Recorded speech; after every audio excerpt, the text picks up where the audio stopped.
मध्यपूर्व में जारी युद्ध के बीच मंगलवार को अमेरिकी राष्ट्रपति डोनाल्ड ट्रंप ने एक संभावित शांति प्रस्ताव का संकेत दिया। उन्होंने कहा कि बातचीत की गुंजाइश बनी हुई है।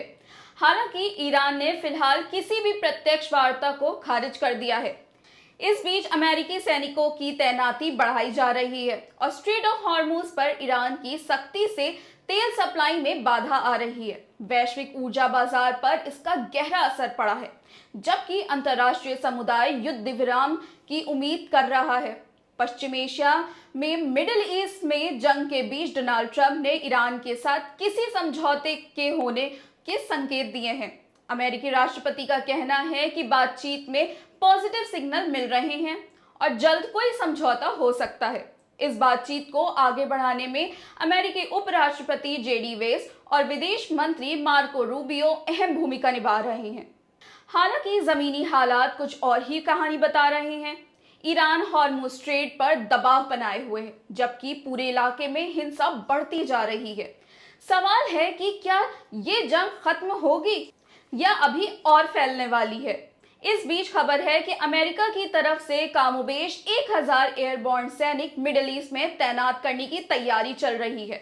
मिडिल ईस्ट में जारी युद्ध के बीच मंगलवार को अमेरिकी राष्ट्रपति डोनाल्ड ट्रंप ने पहली बार प्रधानमंत्री नरेंद्र मोदी से फोन पर बातचीत की, जिसकी जानकारी खुद पीएम मोदी ने अपने सोशल मीडिया हैंडल पर शेयर की। बातचीत के दौरान दोनों नेताओं के बीच ईरान बार पर चर्चा हुई।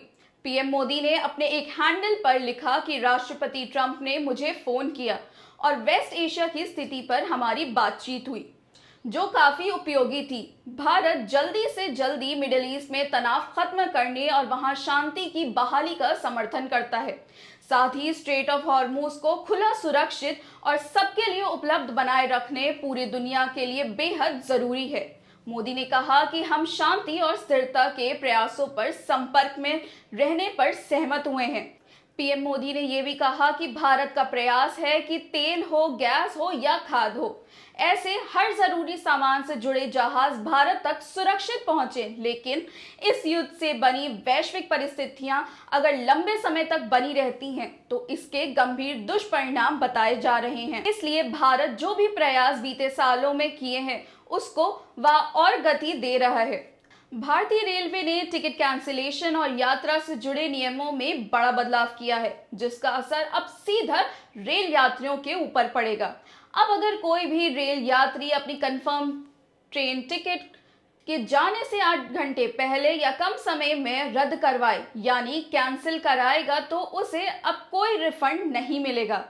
भारतीय रेलवे ने टिकट बुकिंग आसान बनाना, कंफर्म टिकट कैंसिल करवाने और बोर्डिंग स्टेशन बदलने समेत कई नियमों में बदलाव किए हैं, जिसका ऐलान मंगलवार को रेल मंत्री अश्विनी वैष्णव ने किया।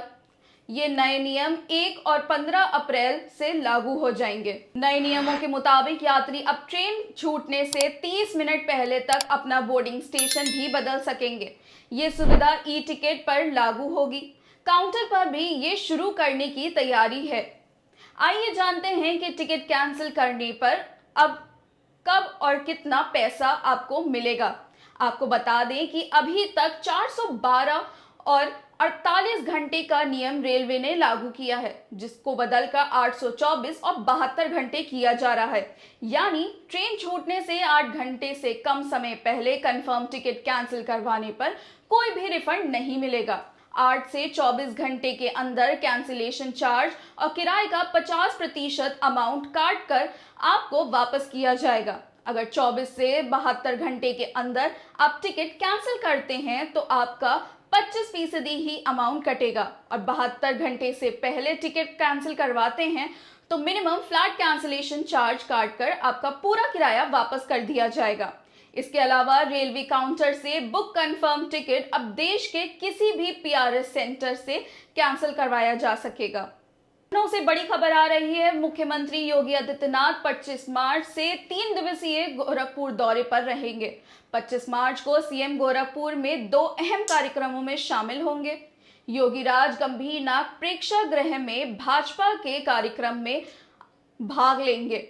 वहीं मदन मोहन मालवीय प्रौद्योगिकी विश्वविद्यालय में आधुनिक वातानुकूलित महिला छात्रावास की आधारशिला रखेंगे। 26 मार्च को गीडा में बहुप्रतीक्षित IT पार्क का लोकार्पण करेंगे, जिससे क्षेत्र में निवेश और रोजगार को बढ़ावा मिलेगा। 27 मार्च को नवमी के अवसर पर सीएम हवन पूजन और कन्या पूजन में शामिल होंगे। सीएम योगी के दौरे को लेकर गोरखपुर में प्रशासन ने तैयारियां तेज कर दी हैं।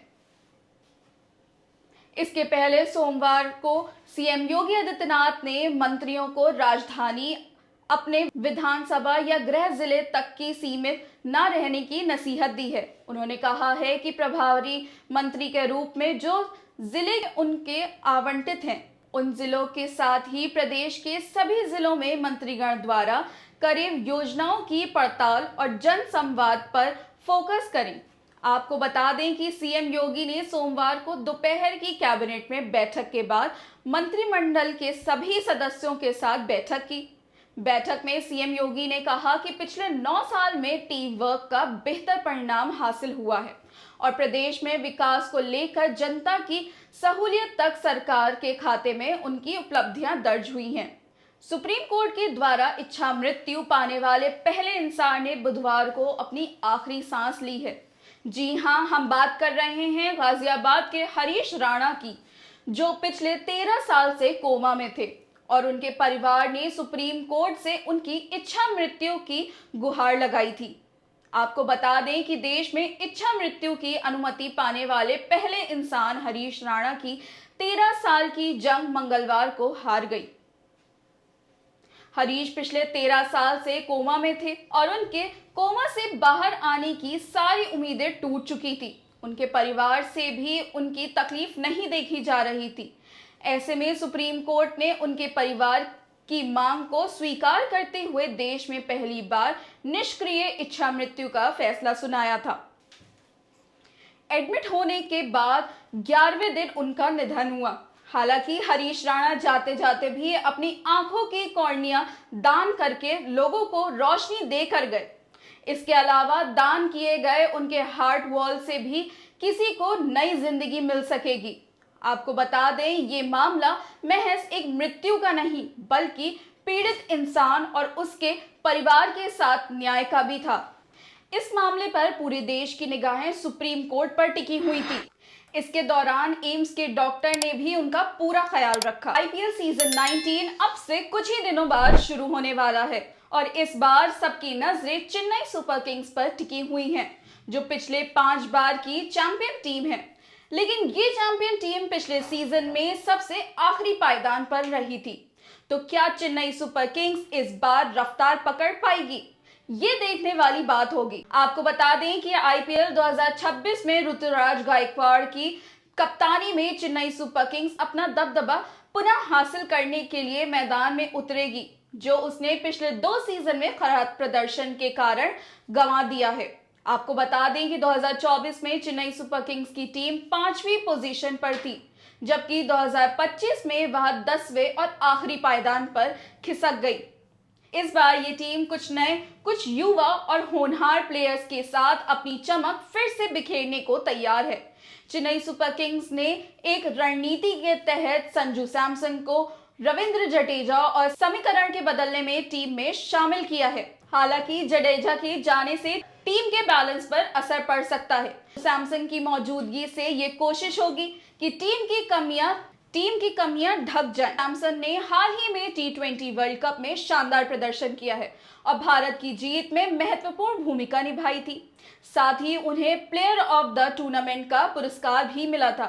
संजू सैमसन का साथ देने के लिए मुंबई के युवा प्लेयर द19 कप के विजेता कप्तान आयुष मात्रे ने अपने डेब्यू सीजन में क्रिकेट पंडितों को काफी प्रभावित किया था। तीसरे नंबर पर खुद कप्तान ऋतुराज गायकवाड़ उतरेंगे।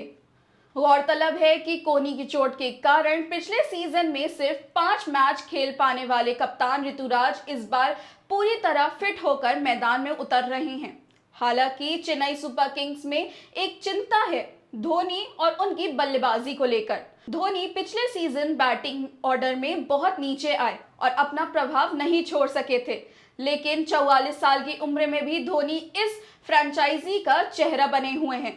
टीम मैनेजमेंट ने पूरी सीजन के लिए उनकी उपलब्धता की पुष्टि भी की है। अब देखना होगा कि सीएसके का इस सीजन में धोनी का इस्तेमाल किस तरह से करता है। तो इस बुलेटिन में बस इतना ही। मिलते हैं आपसे अगले बुलेटिन में, तब तक के लिए नमस्कार, धन्यवाद।